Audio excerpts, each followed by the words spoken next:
Welcome back to the TelecomTV Summit on Private 5G and the Edge and our live Q&A show.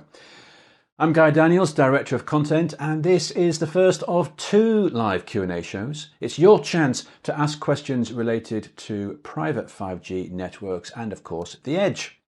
Now, earlier today, we held a panel discussion that asked whether the move from private LTE to private 5G was more evolution than revolution, and the various choices available to enterprise customers. We've already received questions from you, and I'm pleased to say that all of our panelists are back to help answer them during this live show. If you haven't yet sent in a question, then please do so now using the Q&A form on the website. And as always, your co-host for the Q&A show is Ray Maistre, Editorial Director here at TelecomTV. Ray, as well as a panel, we also heard today from 2 CSPs. I spoke with Juan Carlos Garcia of Telefonica about the challenges of scaling the private 5G business and what this model may look like in the coming years. And you spoke with Aaron Patouche of Colt. Yeah, that's right, Guy.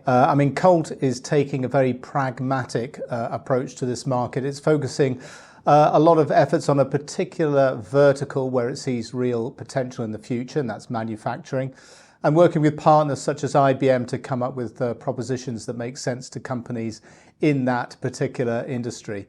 And this is what Aaron noted is still largely lacking across the telecom sector in his view, which is a real understanding of what enterprises actually need.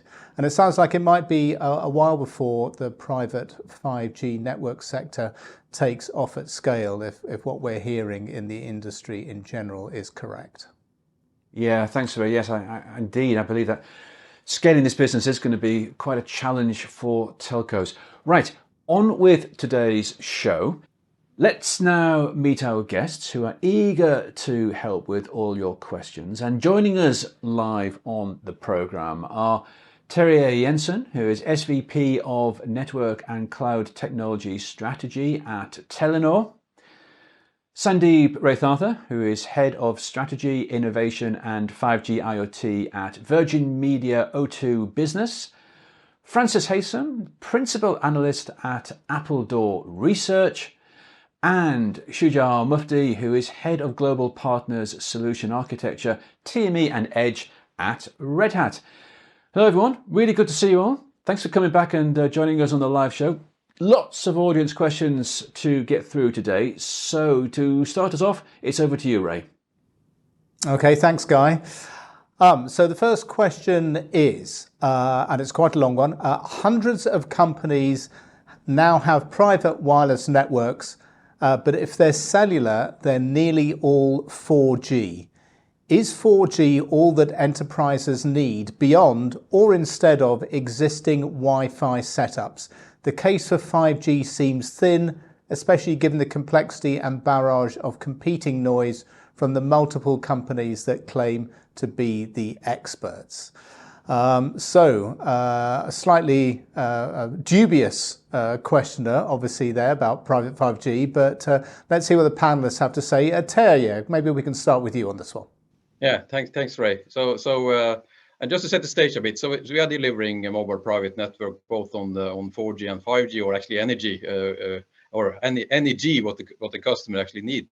And you also might find the Wi-Fi there as well, either from before or as part of this delivery. So our view on this is that, and that's also what we see in a number of the customer cases, that 5G tends to be better, in particular in terms of high capacity and lower latency, and then high capacity also in terms of higher speed. But of course, there is not to forget about 5G has also improvements when it comes to security, for example, and also lower relative energy consumption. So there are benefits of 5G, of course, but this needs to be matched with customer needs in a way, and what are the use cases. And of course, it also all depends on what is the available spectrum. So it's not, a finite answer to the whole thing. But we see that, as I said, 5G tends to be better, and we see for example, supporting high quality or high definition video feeds, then we are talking about several tens of megabit per second for each of the cameras, for example, used for object recognition. So that is one case where we see a preference for 5G.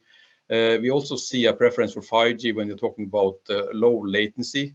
Could be, for example, remote driving of heavy machinery. We have, for example, a mining case where people are actually, the drivers are sitting in the office and driving those.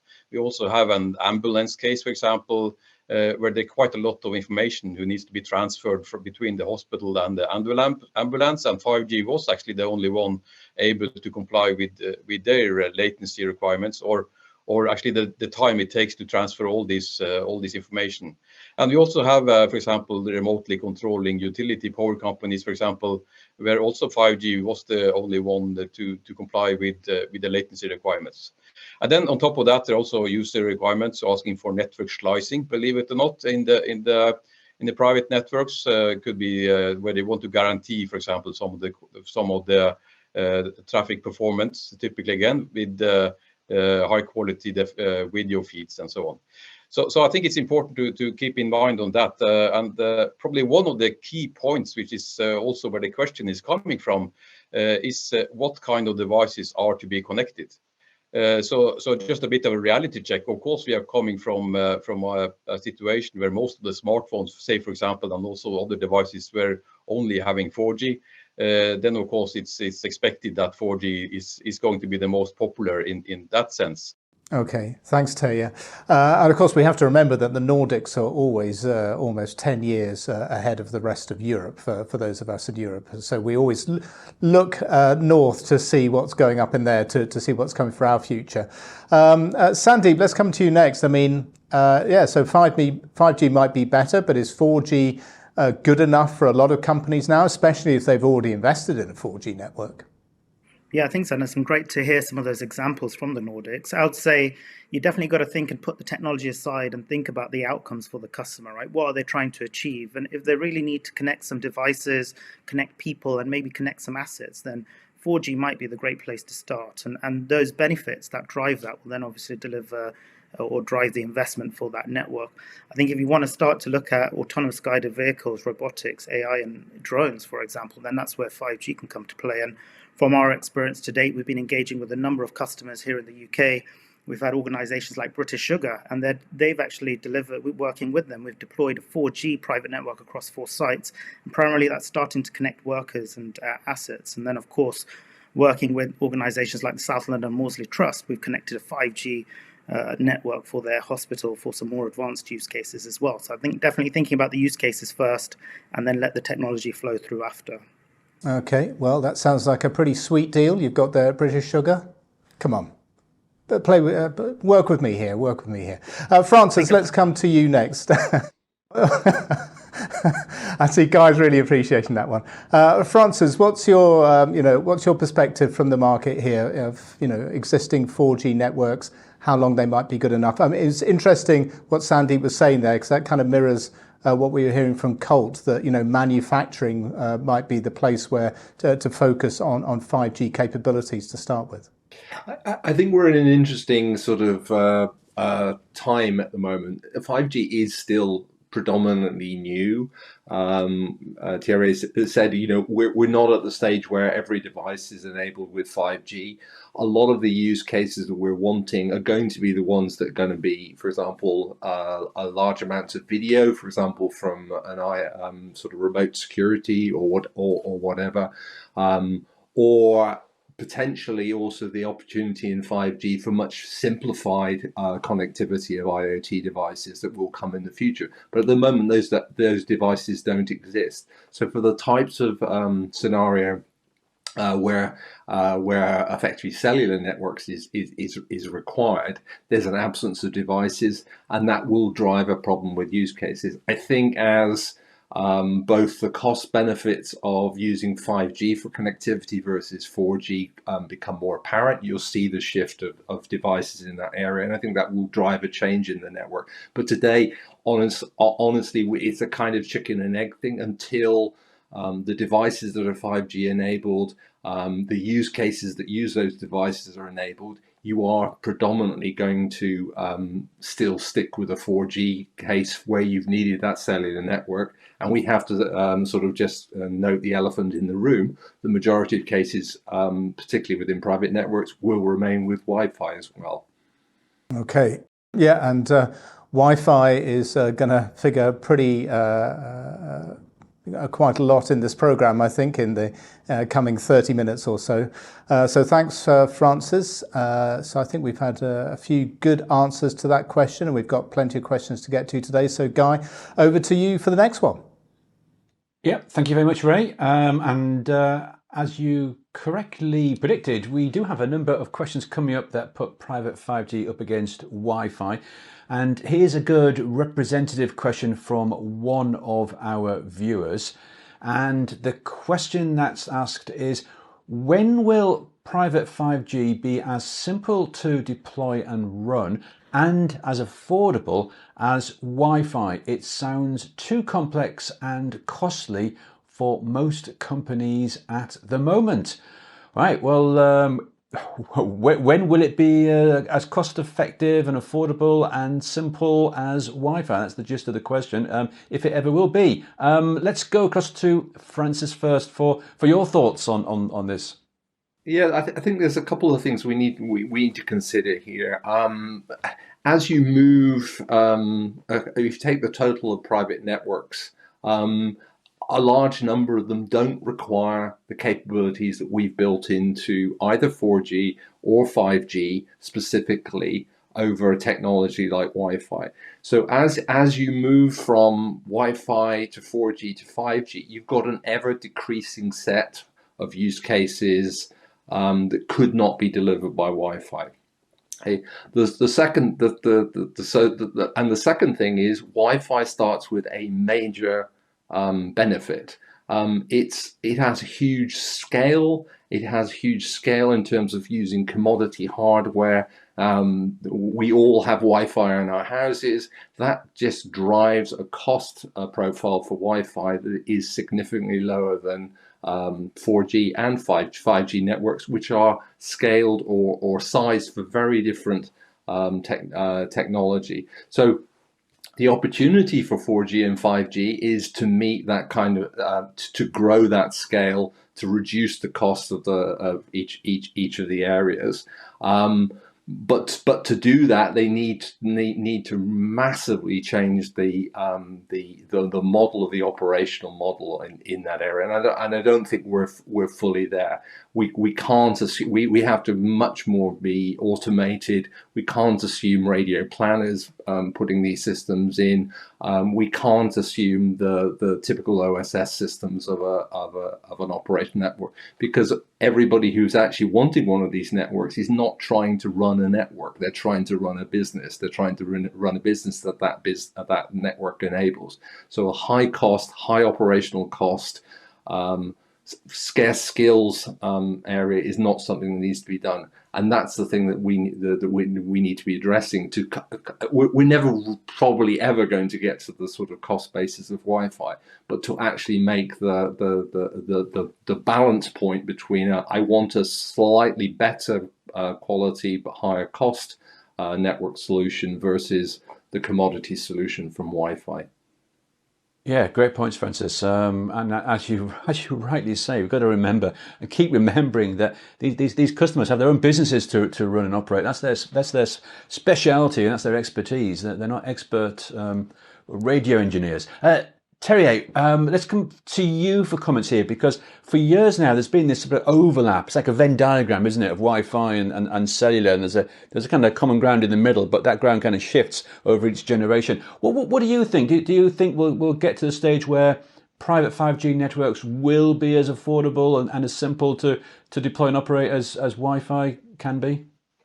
No, I think I broadly agree with what Francis said, but I think it's also important what Francis said, that we are observing, I think, a change of what you call operating model. So there is a demand, and it tends to be, or at least it looks like it's increasing actually, to be delivering private networks as a service.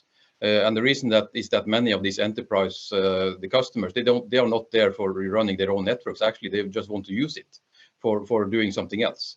So if you are taking that step over to as a service, we can argue about, is it really more complex or less complex than Wi-Fi? That is the 4G and 5G versus Wi-Fi, for example. So of course the complexity is then taken over by another company who's actually planning it and operating it, and then of course delivering it back as a service. So it should be just as simple as that from the enterprise customer point of view. But I think it's very, very important to compare on equal terms in a way. So what kind of service do you actually get when you compare the features and the capabilities, for example, on security level, guaranteed service quality, and those kind of things. So it's very easy to forget about those aspects when you are actually comparing Wi-Fi versus 4G and 5G. Typically, you tend to compare, Wi-Fi access point and maybe also the Wi-Fi component in a device versus a full-blown mobile network, which is not really fair, I would say, at least which is also expected, I guess, being a network operator. So I think it's very important to compare on equal terms in a way. And then it's also that, of course, it's what also Francis said, that it also needs to be matched with what the customer really need it for. Is it simply for connecting laptops and then like an office connectivity system, or is it really a business critical process, which are meaning robots or meaning other kind of devices who always needs to be online. So that's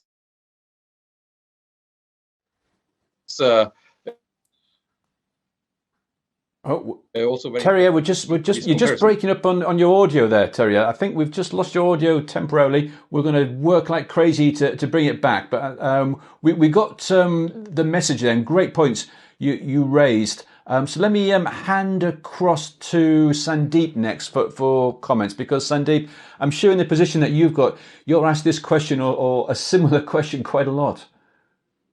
Yeah, I think so, if not every time, right? And it's a really valid question to ask.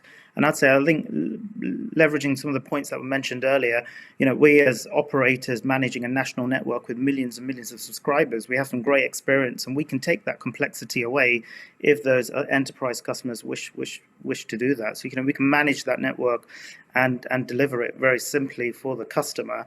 I think that's one of the key points to think about, and that can make it a lot easier for the customer. They just need to give us a call. The second part I think is really important is when you think about certain environments where it makes sense for mobile private networks versus Wi-Fi. While both are complementary, especially we've seen really great value and a better TCO when you look at outdoor coverage and outdoor campuses. So if you're thinking like a port or a large outdoor space and trying to then install lots of Wi-Fi antennas versus maybe one or two mobile antennas, you get a better return for your investment in those examples as well. So I think in certain environments it does make sense to have a private network, and of course relying on your communications provider to help you do that installation and support as well. Yeah, thanks very much, Sandeep. And a great point you made there is not to forget that you're all network operators, you're service providers. You can take a lot of that complexity, operational complexity, away from customers if they so desire. Shuja, let's come across to you for comments on this question as well. Yeah, just to add to what Francis, Terje, and Sandeep mentioned, I just wanted to add that 5G from technology standpoint is still evolving. We were still seeing some of those standards for 5G advanced are coming. So while 5G is still in evolution stage, and Wi-Fi, not sure where the evolution is there from Wi-Fi or Wi-Fi 6 standpoint. So there would be some complexity, some challenges involved, but at the same time, evolution brings innovation as well. So I think as we all agreed, it is pretty much between Wi-Fi and private networks, private 5G. It's all complementary, especially for outdoor. It makes sense for private 5G, and along with the evolution and complexity, it brings in some innovation as well, which will help in future to unlock more and more use cases, especially with ultra low latency, mission critical communications. And it may also help in some of those communications where we may not think of right now, especially running some of those AI and ML at the edge with this evolution. Thanks, Shuja. Absolutely right. Let's keep that innovation coming as well. Thanks to all of you for comments on that question. Let me hand right across to Ray, because Ray's got another one already lined up for us. Yeah, I have. Thanks, Guy. And It's another Wi-Fi question. I mean, this topic obviously is top of mind for a lot of people in the audience today. The question is, how do you see Wi-Fi 6 playing into the evolution or revolution from private LTE to private 5G? Is there a need to keep Wi-Fi and protect a customer's investment there? So interesting that the person sending this question has picked out specifically Wi-Fi 6 there. So Shuja, let's come to you first on this one. I mean, how important a role will Wi-Fi 6 continue to play, do you think? Yeah, so Wi-Fi 6 from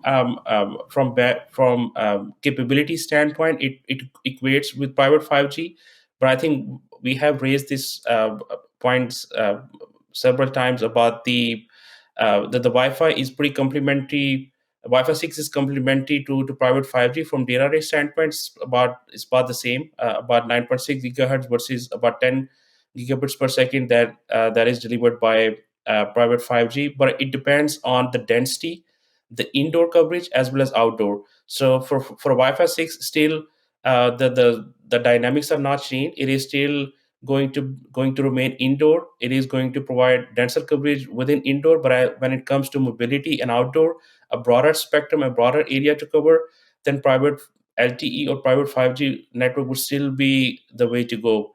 And as we have seen with private 5G, when it brings in the number of connected devices over private LTE network, it can support up to 101 million connected devices compared with 100,000 devices in private LTE. So there's about 10 times increase there. At the same time, it has the additional benefits to do a faster mobility handover compared with private LTE. So there are some advantages between private LTE and private 5G, but at the same time, when it comes to Wi-Fi 6, that would still remain the indoor technology. It would still provide the benefits as a complementary to private 5G. So from that standpoint, I would say there is some sort of comparison, but not as comparative because they complement each other really well. Okay, yeah, no, great points, Shuja. Sandeep, what are you hearing from your enterprise customers? How are they looking at this? Yeah, no, I think it's a great question. Again, yeah, we're hearing this question about Wi-Fi and the role Wi-Fi plays. So I think if you've made the investment in Wi-Fi 6, I'd encourage you to keep that investment there. And if you've created solutions that depend on that Wi-Fi network, that's great as well. I think then you've got to think about, when you think about your next use case or your next development that's going to help you on your digital transformation, for example, maybe some robotics or automation you're driving, and then thinking about, what's the best devices you can source and will they work well on Wi-Fi? Can they work on Wi-Fi 6 or are they better suited for 5G? Then you can decide whether to overlay that with a 5G private network as well. So I think in those scenarios, if you've made the investment, Wi-Fi is a great technology, and if you've got a solution running, keep it there, and then look at how private networks would complement that in certain scenarios that will return value to your business as well. Okay, great advice, Sandeep. Thanks so much. Francis, you wanted to come in on this one as well. Yeah, it's really reiterating the point I made at the beginning, which is that what Wi-Fi 6 does is it just increases the, I guess, in the Venn diagram of use cases, it just increases the spread of use cases that can use Wi-Fi 6. And because Wi-Fi has this scale, this cost sort of a foundation, which is intrinsically lower than cellular technology, that does reduce potential new use cases that could now go to Wi-Fi 6. I think what that does for cellular technologies is really make sure that we're focused on what it does best. Mobility is an example, wide area coverage is another example, and increasingly the kind of safety critical where I can't rely totally on a shared network. But and that's really going to be where this is going to make the difference. I think it's going to take away those kind of boundary use cases in offices and so on and so forth. But it's going to mean that we should be doubling down much more on these wide area, mobile intensive use cases and safety critical cases as well. Okay, great. Thanks, Francis. And Terje, to complete the set on the Wi-Fi 6 question. Yeah, no, very short. I think I fully agree with all the others. So I don't think there are anyone, or maybe very few, who would like to spend some investments and just replace something which is working with something else, and then use it for exactly the same thing. That would be like a waste of investment. So I don't think anyone would like to do that. So it basically needs to be triggered by something else. So it could be a use case, or actually out of end of life configuration or whatever. So I think that's typically the scenario what we are looking at. So that means that Wi-Fi should be part of the overall solution. Otherwise, it's very strange, that we only have one tool, and whatever is the problem, you are applying the same tool. So you need to play on all the tools which are available from the technical side. Having said that, we also see that, I think it was also mentioned earlier as well, there tends to be focused or more interest on the cellular thing than typically 5G and 4G when they're asking for business and mission critical processes.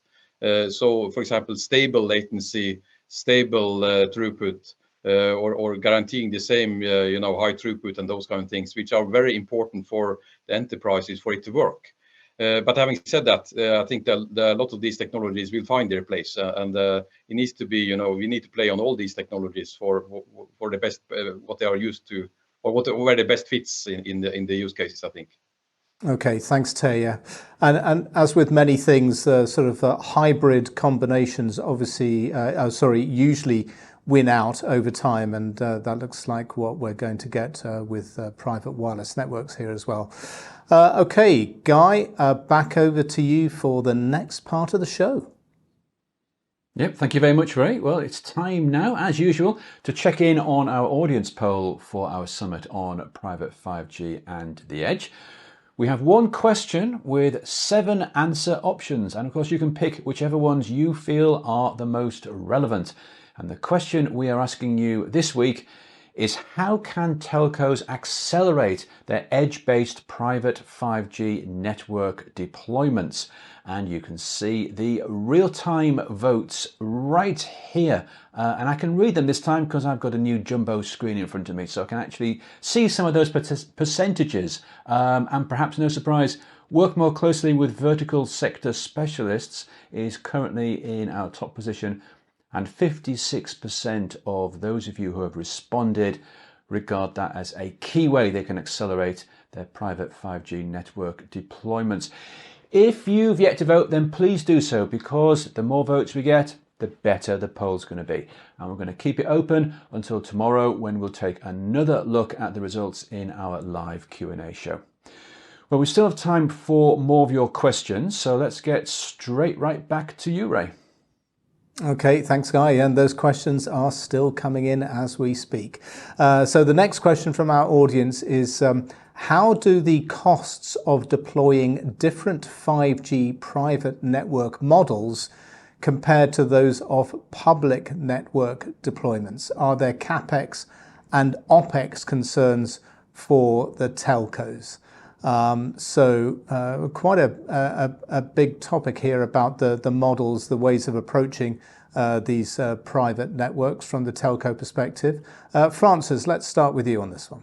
I think the key thing is they are going to be completely different. We're very clear the telco model, a model that works on a high degree of capitalization, and has a stable operational model for running networks. Private networks, and personally, I don't like the term, because the private networks implies that there's something different than networks. Private networks are an enterprise's network. They are their network, and as such, the kind of CapEx, OpEx business case associated with that network is about their business. So they will be different than the CSP's models. They will have very different CapEx and OpEx. It will be completely different depending on different industries, all of which have hugely different timescales for investment in CapEx, and the way they wish to operationally run their business. Success for CSPs, telcos, in terms of supporting that, is about understanding that model and matching capability to that model, whether that's as a network as a service, or risk reward models, or whatever else it is. It needs to be tied to that business. I use one specific example of this one, a streetlight operation in the UK provides the little tiny devices that sit on top of the network, and they provide a private network between streetlights. Their model relies on not having to put a man or a person at the top of that light to replace it in 20 years. They won't even use 2G for that, because they cannot rely on the standard being available. So we need to understand that very different model. That in that case, we need to understand much less about capex. We need to understand about the opex, and we need to understand about the longevity of standards that actually allow that opex calculation to exist. Okay, interesting example there, Francis. Thanks very much. Shuja, let's come to you for your thoughts on these different models and what it means for CapEx and OpEx.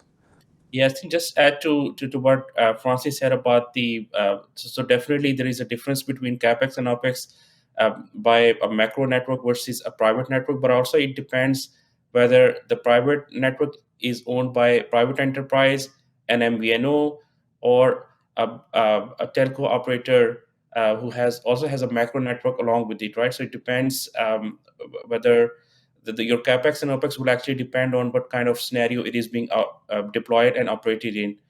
So, for example, if it is being deployed by a large telco operator, then it has an option to use macro network as your backup network. So it may contain some of the capex and opex. While it is being deployed by private enterprise or an MVNO, which has the limited coverage, does not have any macro network, then of course your capex and opex would actually depend on that factor as well. The other thing is in private networks, you have an option to run on unlicensed spectrum, or a shared spectrum, just like CBRS in the United States. So you have an option not to invest heavily on the licensed spectrum. You could actually use the unlicensed spectrum as well. So I think it all depends on who is operating, what's the operating model, and what kind of architecture that is being put in, whether licensed or unlicensed or shared spectrum. Okay, thanks, Shuja. And of course, we're also hearing now about private network as a service kind of options as well being talked about as well. Terje, let's come to you as well for some thoughts on this. So we are approaching private networks from a customer point of view. So we are more delivering a private network experience. And then we're saying that, okay, there are two ways we can do that. Either we use a dedicated on campus or on premises private network dedicated for that use case of that customer, or we deliver it as part of the wide area network, kind of a pre-slice, if you want, configuration. And of course, the overall cost pattern for this varies a lot between the different customer cases.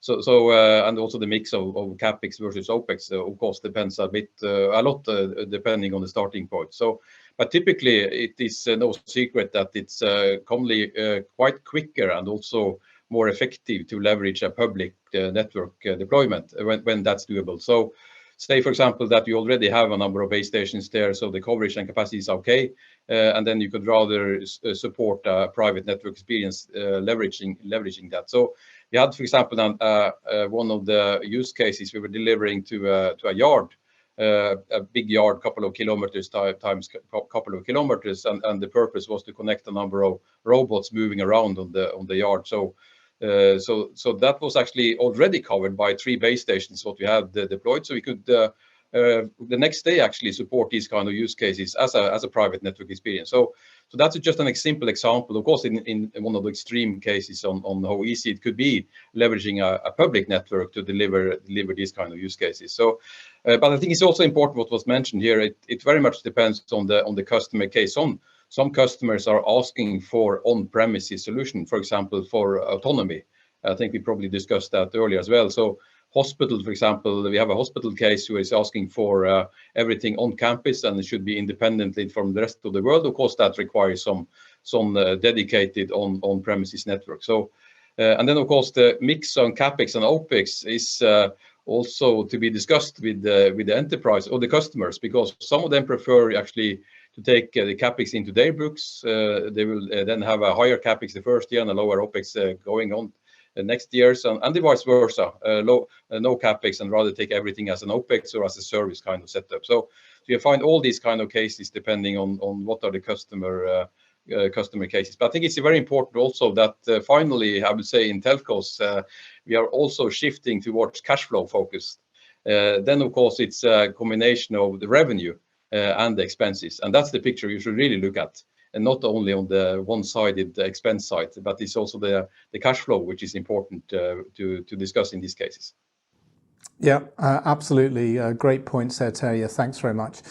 Okay, lots of interesting answers to that question. And Guy, the questions are still coming in to us here. So over to you for the next one. Yep, thanks very much, Ray. And hopefully we've still got time to address a couple more of your questions that are just been coming in as we've all been talking. Here's one that we received about 5 minutes ago. I'll give you a heads up of what this one is. This is about one of the current generation of acronyms, B2B to X. This question is all about B2B to X. Are operators considering B2B to X models to further monetize their private networks? And if so, what are the challenges in adopting such an approach? Any one of our guests got any thoughts about this quite a complex, well, it's a tongue twister of an acronym anyway, but quite a complex model of getting the telcos in with other businesses to offer services to any users whatsoever, and how that fits with private 5G. Francis, can we come across to you first? Yeah, I'd start with the key thing about B2B to X is follow the money. How does the money flow? How does X make money, or how does X pay money? How does the intermediate B make money, and how do you provide a service that can support them in better making that money? If you get that right, everything else flows from that. So as Appledore, we did some research on Edge, for example, and one of the things we've always felt is a problem with Edge is that we're solving a technology problem of compute at the edge. But actually, many of the aspects of what you're trying to solve for that ultimate X is something like reduced support costs or cheaper system integration costs. So if you can understand how your network, a slice in that network as a service, supports a business in selling to that X, and why that X would pay money for that, and why they would pay money for that, you've got a great business model. If you can't understand that, or you're just simply selling something like connectivity, you get lost in the commodity. So understand where's the money and where's the money flowing. Excellent, Francis. Thanks so much for that. Follow the money. Always great advice. And Terje, what are your thoughts about this particular model of operation? No, I think it's a very interesting model, and it's also something we are exploring and having discussing with a number of our customers and also partners, because I think it's important that when we're discussing with partners and partnerships, for example, that we are collaborating in order to solve a joint problem, which could be for this X, for example. And then, of course, if we sell through each other or we collaborate or bundle or whatever, how we do it is another discussion, I think, on the setup there. So the B2B to X, I think it's a very, very important area actually for many or more of the verticals as we see it. And then of course the X could be a B, or like an enterprise, or the X could be a consumer, for example. And then we see a case in the consumer side, for example, on the retailer side, where they would like to some of the shops would like to understand the retailers, and then it doesn't necessarily translate, directly into payable money, but it could be in the experience. So it could be other ways to get the money out of that experience, like you are raising the stickiness or attracting more customers. And there are quite a few interesting cases, in particular in the retail as a starting point. And you can probably see there are published a number of studies there actually. If you manage to attract the consumers moving around in the shop, how that will actually increase the revenue for that shop. So there are quite a few of those special cases on where we can use actually that insight and deliver value to a partner. And then, of course, also improve the experience and also the value for the X at the end, exactly what Francis said. So, but the value for X or the experience for X might not only be, paid upfront or paid there and then. It could be over time, how we see it. Fascinating. Thanks very much, Terje, for that. We shall definitely delve into this in more detail at a later point, maybe later this year. Right. I did promise 2 more questions, so let's head back over to Ray and we'll try and get a final question in. Yeah, thanks, guys. So I'm going to bring together, we've had a few questions come in here about particularly about the role of Open RAN in private networks. And I'm going to try and include two questions here together. But overall, the question is, does Open RAN have a role to play when installed on edge computing for private wireless networks? And what would this mean for the management and evolution of private networks if there was an Open RAN architecture used? So we've had this kind of question in from a couple of people. Would anybody like to come in and comment on this one at all, about the use of Open RAN in private wireless networks? Okay, Shuja, we'll start with you, and then we'll come over to Francis and Terje. Okay, Shuja first. Yes. So Open RAN provides a way to disaggregate your radio network, right? So today, we talk about traditional RAN, which is deployed in one single unit, one single box. But with Open RAN, you have the opportunity to disaggregate your audio, your radio unit, as well as your DU and CU. And one of the options that Open RAN provides is to co-locate your UPF along with the DU at the edge, where now you're able to provide some of those faster data rates, faster speeds, unlock some of those a bit more use cases in terms of bringing in some sort of ANML into your use cases at the edge. Now you're much more closer to the customer, to the user.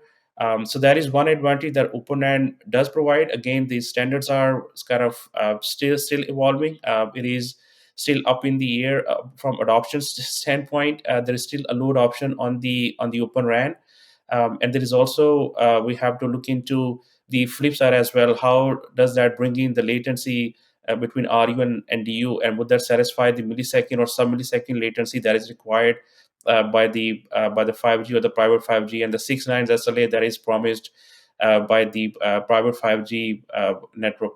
So I think it depends. There is some role to play in, I would say, with disaggregation, with the ability to disaggregate, with the ability to deploy in a more multiple, you can say, the deployment option that it provides to you based on the use cases. It may bring in the benefit, but on the flip side, we'll have to look into how does that play in the latency and whether that also meet the needs for the customer and the use cases. Okay, thanks, Shuja. Francis, what's your view? Do you see Open RAN setups playing a role in private wireless networks? As outlined, I think it's in its first step, which is the disaggregation of particularly the front haul. There's a great opportunity in terms of using more commodity hardware and getting the price point better aligned with enterprises. But I'd emphasize actually what is going to be the next stage, which is the whole idea of RICs and the idea of innovation in the RAN. And I think in private networks, in fact, in some ways, I see private networks as actually being the ones that will actually drive demand in Open RAN, because it gives an opportunity to build a RAN that is built for a particular use case, a manufacturing in a factory, or a rail yard, or a port, or a mine, for example. We don't consider in a lot of what we do at the moment, the cellular networks are really built extremely well for countrywide deployment, macro cell technologies, small cell technology. They're designed to cope with trains going at 200 kilometers an hour and doing the handover of it. designed to do with lots of people in that train or on motorways. Those are not the circumstances that are necessarily in a manufacturing plant.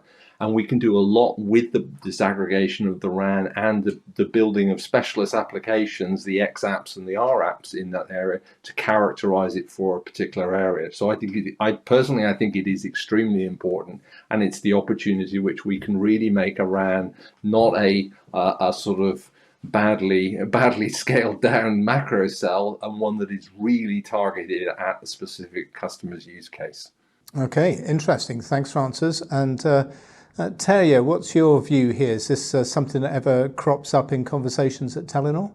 Yeah, thanks, Ray. So yes, exactly, definitely. So actually, from Telenor side, we actually believe that private network might be one of the most popular deployment cases for Open RAN. So in that sense, we might be a bit different than some of the other operators. And the reason is exactly what Francis was saying. So I probably don't have to repeat that. It's like you have a rather confined environment. And in some of the cases, for example, there's a new building, you anyway have to do cabling. So you could just also put some fiber there and allow centralization of some of the control units, for example. They're also asking for an edge cloud setup, for example, so you can potentially have some synergies there on the similar platforms. So there are quite a few cases there for private network and Open RAN, we believe. And then I think it's also what Francis said, that the RIC and the openness there to pull out some more information from different components and feed that into different applications, for example, hopefully will generate some innovation and also creativity either from the enterprises themselves. For example, we talked about the retailers earlier, or from third-party developers, or even from operators. For example, how to further optimize the different power distributions in a advanced antenna case, for example, offering precise location, for example, of devices to be used in case of a fire alarm, and so forth. So there are a number of very specific use cases I think we find useful in a private network case, where Open RAN might provide some additional capabilities and additional information, actually, which you can use there. Okay, interesting. So a great set of answers there for our audience members that sent in Open RAN specific questions for today's live show. But Guy, I think at this point I'm handing over to you to close us out. Indeed, Ray, because we are out of time. Thank you so much to all of our guests who returned and joined us in this live programme. And of course to our audience for sending in questions. We've still got a few queued up here which we didn't get to, but we will certainly try and look at and get to during tomorrow's live show. Yep, so do remember to send in your questions for the live Q&A show as soon as you can, because we did get some great ones in at the very last minute here today. So please don't leave it too late to get those in. And don't forget the poll question. There's still time for you to have your say and to influence the outcome. So before you do anything else at all, vote now. Yes. Go to the website, vote now, nice and simple. And please join us tomorrow for the second day of our summit on private 5G and the edge. We have another panel discussion for you, 2 more executive interviews, plus of course our final live Q&A show. Don't miss it. Goodbye for now.